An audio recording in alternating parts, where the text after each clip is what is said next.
this is Justin Prinz. Man, thank you for joining me in this online discussion. Now, this is the MLM versus social retail. This is for those of you who are network marketing professionals, direct sales professionals. You've been around the game, and you maybe have thought similar to what I've thought, which is there's got to be a better way to do this whole thing. And so we're going to discuss the difference in the business models in this discussion today. Now, to start this, I want to start with you with my story, because I think it leads nicely into what we're doing with Modere, what we're doing with social retail. My wife and I have 4 young kids. You know, I'm a daddy first, I'm a husband first for sure. I was introduced to our profession when I was 25 years old. And at the time, I was kind of skeptical about it. You know, once I got over my skepticism, I said, I'm gonna go all in on this thing. I went for it, and I became the #3 earner, the national spokesperson for this nutrition company. And I was like, man, I'm the man at this. And then the company went out of business. And I'm like, I'm not the man anymore. Some of you guys have ever had this happen. It's just like the worst feeling ever. I had no college education. I had really no professional background. I was making pizzas and working at a mall kiosk prior to this whole thing. And so when that happened, I had different company owners and top earners calling me. I was like, who are all these people? And I ended up joining another company. And I was looking for good mentoring at the time. I joined this company. I thought it would take me 2 months to get full time. It took me 2 years.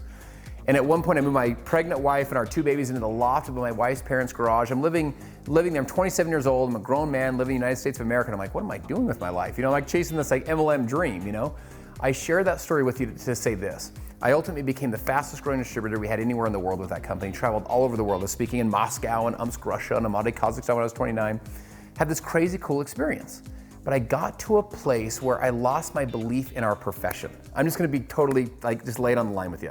It wasn't about that company, it was about the business model of network marketing. I got to a place where I thought it was inherently unstable. Have you ever met those people that are like, look, my first company had 10,000 people on my team, my second company had 20,000, my third company 30,000, this is the one I waited for my whole life. And I'm thinking, where's the first 10,000 people? What happened? And what happened was the model failed them. And some of you guys have had this happen. Like you start wondering, what's wrong with me? And it's almost like we build it up and then it starts to go down. You're like, what's going on? So I ended up selling that business. I wasn't gonna go around the world, go around the country telling people, hey, you can do this or you should do this. This is a good business. If I felt like the business model was fundamentally flawed. And so when I sold that business, I got out for the next 2 years. I was doing private equity consulting. And then I was introduced to the product that turned into what you're gonna see today, the Modere, the social retail, as a consultant. I came into a company that was 25 years old as a consultant to help them transform this company. So when we talk about the model, let's talk about the business model for a minute. When we talk about the model, I want to talk about the old model, because when you see this, you'll be like, oh, this is what we all do. First thing is the network marketing business model, it's been this way for 100 years, is what's called a self-consumption or internal consumption model. What does that mean? It means that you sign up in the company as a promoter, brand partner, associate, distributor, whatever the company calls you, representative. And then you go out there and you start getting other people to join the company. They typically have like a wholesale price and they join and they get a discount on the products. And you receive an override commission on all of the consumption, the self-consumption or the internal consumption of that network of people. Now look, I have no problem with you using the products. I think you should consume the products, that's cool. I have no problem with you recruiting other people, great. What's the problem? Is that there's no end consumers or very little end consumers. In other words, they're all kind of like us, they're all part of the thing. So that model, that self-consumption model, what happens is it rolls out like an accordion. Like if the company's got some momentum and some mojo, you guys have seen this happen. You see a company spike, it's going well, then what happens when the momentum slows or it softens? What happens is the person at the bottom, the person that joined last night, if they can't go recruit more people, they can't make money. And if they can't make money, you already know what happens. It starts to erode from the bottom up. It's like the accordion starts coming back. And when this happens, you can't do enough 3-way calls. Have you guys ever had that happen? It's just like, what the heck's going on with my team right now, Can't do enough conference calls, can't do enough 3-way calls. So when it erodes, the little guy's not making enough money. Now they quit, the person above them who's a small rank, they're now not making enough money, they're unqualified, now they quit, and our networks start to erode like this. And this was part of what I felt like was broken with our model. The second thing is this, people ask me sometimes, they'll say, what's the difference between Modere and other companies? And one of the things of the old model is think of a company in your brain. You can pick whatever one you want, www.networkmarketing.com. Pick whatever company you want. Think of the tabs on the website. The tabs are something like this: company, products, opportunity, events, charities, join now, something like that. Why do they have the opportunity tabs on the website? The reason is because they're trying to get more people to join the company so they can self-consume or internal consumption of the products. Now, when you go to modere.com, you'll notice it's all retail. There's no network marketing, anything. Third is distributor pricing. Guys, can we just be honest?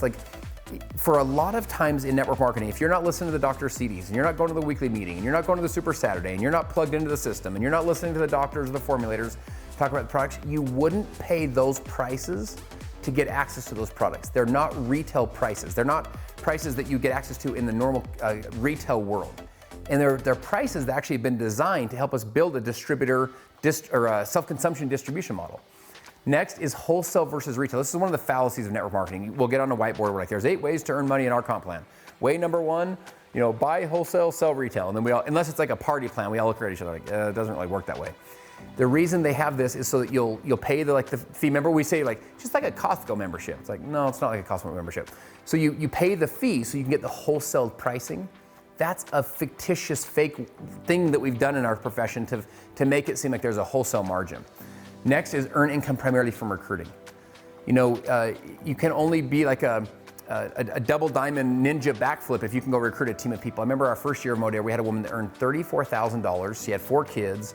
She went on a couple trips and she didn't recruit any people. And that was the real power, because 70% of people that join network marketing, 7 out of 10 that join your team, recruit 0 people. So what happens is we churn through those people. They leave us feeling like a failure, and what failed them was not them. They were willing to put in the effort. What failed them was the business model. And then lastly is recognition titles are based only from recruiting, or primarily from recruiting. And what I mean by that is this. It's like, you can't become the guru, superstar, ninja, backflip, diamond, sapphire, whatever. You can't become that unless you build this huge network of people. And in there's a broken part of that you can't be recognized or you can't rank advance from just customer acquisition. Now, the federal government's had an issue with this. The FTC has said, and this has happened to multiple businesses, they've said, look, you guys don't have enough customer consumption. Most of your revenue is actually coming from distributors. So I came into a company that was a 25-year-old company at the time. It's now over 30 years old. So we had a super unique opportunity because we had a company that had done over $6.7 billion in sales when I showed up. It was a couple $100 million a year, was owned by one of the largest equity funds in the country. It was a $2.3 billion fund that owned Mrs. Fields Cookies, TCBY Yogurt, Chevy's Tex-Mex. We had the financial strength and backing to really turn it around, to really disrupt the industry. And we had this incredible product line that had been serving markets all over the world. Yet, the company had some issues, right? They'd been through an 8-year double-digit decline in revenue, so they needed to be transformed. And playing it safe wasn't the idea. So we thought, okay, we had a smart group of people, some of the smartest people you'd ever meet, and we said, if we were to do something together, let's do something big. Let's not create a better version of network marketing or a better version of MLM, like a 2.0 of somebody else. Like, look at them, they're good, let's copy them. No, we were like, if we're gonna do something together, let's disrupt the industry. If we're gonna do something together, let's change the game forever. And so when I think of a different business model, what I want you to think about it is like Henry Ford said, if I would have asked the people what they wanted, they would have said faster horses. Like, we could only see what we've seen. And think of what Netflix did to Blockbuster. What Netflix did was not create better entertainment. Now today they have original entertainment, but that wasn't the original idea. The original idea was the same entertainment, but they gave you a better business model. Instead of like getting in your car and driving to Blockbuster, you just clicked a button on the couch on your underwear and you were good to watch it. So we said, what if we could change the game forever? Now, 6 months before I'm sitting there in this boardroom, I'm sitting at lunch with a friend of mine in Provo, Utah. And the dude's dressed to the nines. Tuesday afternoon at lunch, he's got like his pocket squares in. He's got his cufflinks, match his shoelace. I'm like, bro, where do you get all your clothes? What's wrong with you? You look like you're going like a New York City premiere and we're in Provo, man. What's wrong with you? And he said, I shop at Nordstrom's Rack. Now, I'd heard of Nordstrom's Rack before. And then he said, I shop at Gilt.com. And I go, what's Gilt.com? And the guy looks at me like I'm an idiot, like I'm living under a rock, Like, I've never even heard of this before. And he picks up his phone at lunch, sends me a text message. In the text is a link. I click the link, it gives me $25 off Gilt.com, gives him $25 for sharing. It's what's called a give-get. You can give benefit, get benefit. I remember getting in my car and I remember thinking it should be that easy. Like, what just happened right there at lunch, building a network should be like what just happened right there at lunch. Because check this out. Normally in network marketing, you know how it is. You call this awkward conversation like, hey, Billy, remember me from science class 18 years ago in high school? It's like, what? And then you give me the pitch, right? And then I join, and then you send me to 3 Super Saturdays to teach me what to say to people, and then 3 more Super Saturdays to overcome my fear and personally develop me enough to dare say it to someone. And 6 months from now, I recruit someone and we're like, we got duplication. Like, we got momentum over here in our company, right? And it's kind of this awkward conversation.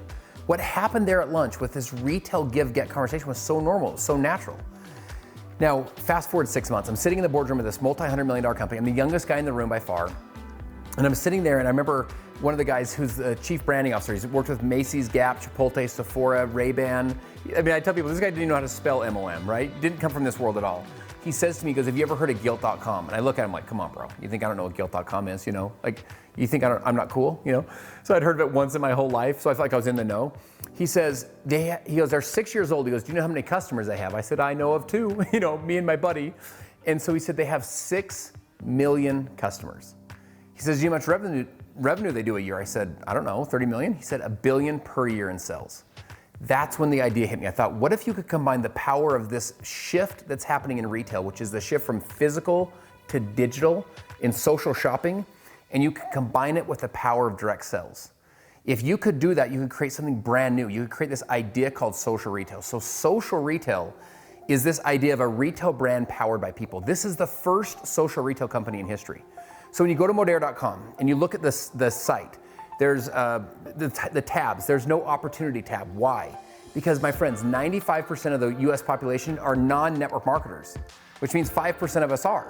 Guess where all the volume lies? You know, it doesn't lie with us calling each other like, hey, Randall, like, does your company suck? Well, mine sucks less than yours, so come over to mine. That's not where the volume lies. The volume lies with you getting legitimate, authentic, and normal volume and activity from the 95% of the population. Part of what's so unique about Modere is you put a customer into Modere.com. The way that you're used to as a retailer is they start talking to you. They market to you with flash sales, limited time offers, promotions, incentives, discounts. They say Father's Day offer, Mother's Day offer, time to shop, time to share. Have you ever had that happen? Modere does the same thing to your customers. So you put a customer into Modere.com, they start marketing to your customers, not only encouraging your customers to shop again, but they're also encouraging them to share with other customers. In fact, right now, 1 out of every 3 customers that shops at our site every month comes from the referral of a customer. So 35% of our sales come from customers referring customers.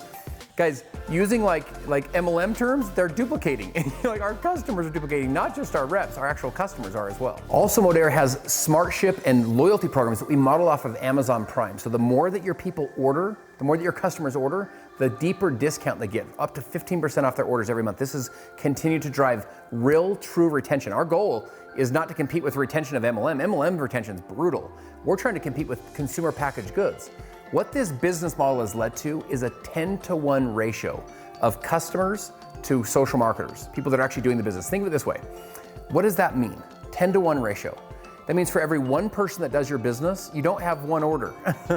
For every 1 person that does it, you have an average of 10 orders, because each person's averaging 10 customers. So if you build a team of 50 people, that's the potential of 500 orders. Build a team of 1,000 people, it's a potential of 10,000 orders. You build a team of 10,000 people, it's a potential of 100,000 orders that you could potentially earn a commission on because of the power of this customer model. What's also happened is 85% of our revenue comes from real retail customers. Now, you've been around the space. You know how big of a deal that is. Most direct sales network marketing companies, most of their revenue comes from the distributors or the associates buying the product. Over 85% of our monthly revenue comes from true customer consumption. This has led to, in just our first 5 years, over 3 million new customers, over $1 billion in overall sales, over 500 million has been paid out in commissions, and this is just the beginning of where we're headed. All right, let me shift gears on you. Let me talk to you about the products. Part of what makes Modere so unique is this bedrock of products. You can have the best customer model in the world, but if people don't want to buy the products, you're in trouble, right? Now, this company had sold $6.7 billion worth of product sales before we all showed up, because the products really matter. The products really work. If you look at all the big networks in the world, you look at all of the billion-dollar networks, they all have something in common, which is a broad product line. You know, very rarely do you see kind of a small, narrow company, small, narrow product line that becomes one of the big ones. The broad product line, because you can build a consumer base where maybe they don't use this product, but they use that product, or they don't use that product, they use this. I want to share with you our philosophy when it comes to product rollouts. Now, if you think of Apple, what do they do? When Steve Jobs launched the iPod, and then the iPhone, then the iPad, what was he really getting you into? Those were hero products, right? Got you into the iPod, but what he really got you into is iTunes, iCloud, iMac. In other words, he got you into the ecosystem. With Modere, our ecosystem is this idea of clean, non-toxic products. So recyclable, BPA-free, never test on animals. We have our Perfect 10 quality standard. These are products that you can use in every area of your home. They're award-winning products with awards both in our profession, out of our profession. Now, our hero products, we have stuff like the liquid collagen, the liquid biocell. So collagen is one of the most searched words on the internet. This is literally like one of the next big movements in health and wellness is collagen. So we have our liquid collagen, our liquid biocell, which is 7 international patents, 37 human clinicals. This is a product that people get into, and then they get into this whole live clean philosophy. The other one is our product Trim. Trim won the best weight loss supplement of the year in 2018. What's cool about this one is it won the best weight loss supplement out of all supplements. In other words, not just out of direct sales, right? Out of GNC, bodybuilding.com, everybody, this was the one. This not only has the liquid biocell technology in it, this also has CLA, a clinical dose of CLA. So what that does is actually helps to build lean muscle and burn belly fat. It tastes, the chocolate tastes like chocolate pudding. We have a couple different flavors. If you take a spoonful a day, it's like the simplest product on the planet to market. People say, hey, what is this? You can send them your code and build your base from there. We also have our Logic, our Logic with Tetra Blend coffee as well as our creamer. So this has the collagen. So the thing about collagen coffee, add Trim to it. You have collagen weight loss coffee. You have the MCT oils, the grass-fed butter with the creamers. The other thing that's so powerful about the product line is our sports nutrition and our Go products. So you have stuff that you can use literally on the go. You can have stuff for mental clarity, mental focus, for energy. You can use in every area of your home. So the hero products get you into this broad range of everyday essential non-toxic products that are safe, that are effective, and that are affordable. Here's the thing, my friends. You've seen the rise of Trader Joe's. You've seen the rise of Whole Foods. People want safe products. Why did everyone you know already not buy safe products? There's a couple of reasons. One, they're hard to find. 2 is they don't work, like their hair's matted down like this, and they're like, oh my gosh, this shampoo didn't work. Or 3 is they're too expensive. So if you have a one-stop shop with safe, effective, and affordable products, you have what the consumer base is actually looking for, and you have it in one place. So at this point, you've got the company at the right time in the company's history. You got the business model, you've got the products, you've got the compensation, you've got everything that you need to build the business that you'd like to build, and to really help us disrupt this industry, to become the ones that lead the way in the social retail revolution. So we have a values-based company. Our company, I believe that there's good volume and bad volume. You've had this happen in your teams. Like, we're looking for the right people to want to partner with, people that espouse the 6 values that we have as a company. Also, online systems and duplication. One of the reasons people don't want to join you in your current business or haven't wanted to join you in the past is not because they don't want the benefits of what your business can do, is they don't want to do the work that you're doing. And what I mean by that is not like something for nothing, no work. I'm saying that more like they don't want to do the home parties and the grind themselves to death at the weekly Santa Fe hotel meeting at the local Hilton. They want to be able to meet people where they're at, which is online. We've pioneered how to create true duplication with real systems online. You can literally plug into and learn to make money on your phone. The movement now is the gig economy. The gig economy we're not getting access to them in network marketing. It's because the old model doesn't talk to the gig worker. We can talk to that person. We pay 2 times per day. You know what I'm saying? People can make a sell right now, send the $10 code, and we'll pay them on both their first orders and reorders twice a day. We also have a dual-sided compensation plan. What this means is this. It means people can win by just acquiring customers, and people can win by building a team. A dual-sided compensation plan helps more people to win. It helps people that have tried direct sales in the past and they weren't good at recruiting. It helps them to win here. So you have the customer side, so they can build a customer base, they can get recognition, they can cross stage, they can feel like $1 million just from the customer side. One of the questions I like to ask people is, hey, show me in your comp plan how I can make $1,000 a month, or $10,000 a month, or $100,000 a month, and recruit 0 people. Most networkers look at me like, what are you talking about, We have people that have built incredible businesses on just the customer side. The last thing is pre-momentum timing. My friend, you've heard this idea, you want to get in early. It is direct sales myth. It's the biggest myth in direct sales. You want to get in early? No, you don't want to get in early, What you want is to get in early on momentum. Just being early in the company's history is not what you want. You want to be in early on momentum and be one of the ones that helps to cause it and to drive it. And what I want to share with you is this. As you look at the pioneering that's happened in Modere, those first number of years to kind of lay the foundation, to create the online systems, to do the different acquisitions of these incredible product lines, to put it all together, to build the system, to build the models, to do something no one's ever done before. That was not where you wanted to join. Where you want to join is now. Here's why. Since we launched Modere in 2016, all of the global markets were fully transformed to Modere. North America is up 973%. Australia, New Zealand is up 101%, and Europe is up 671%. What I want to share with you is this. This is just the beginning of this inflection point of where we're headed. This is the right time. I feel like it took us 6 years to get to the start line. We've never been in a more unique situation to help this company to go truly into momentum, to drive from, a couple $100 million a year to a multi-billion-dollar business. And our drive now is to that first billion. If you've been looking in your career for the right company at the right time, the right disruptive business model, the right values and culture, the right compensation, and the right systems where you can actually leverage it and help people to win regardless of their skill sets or their backgrounds, this is what people look for their whole life. I'd encourage you to get back with the person that shared this with you and have them assist you in the enrollment process. We look forward to partnering with you, answer any tough questions that you have, and we think the closer you look, the better it's gonna look. Thanks so much. Talk to you soon.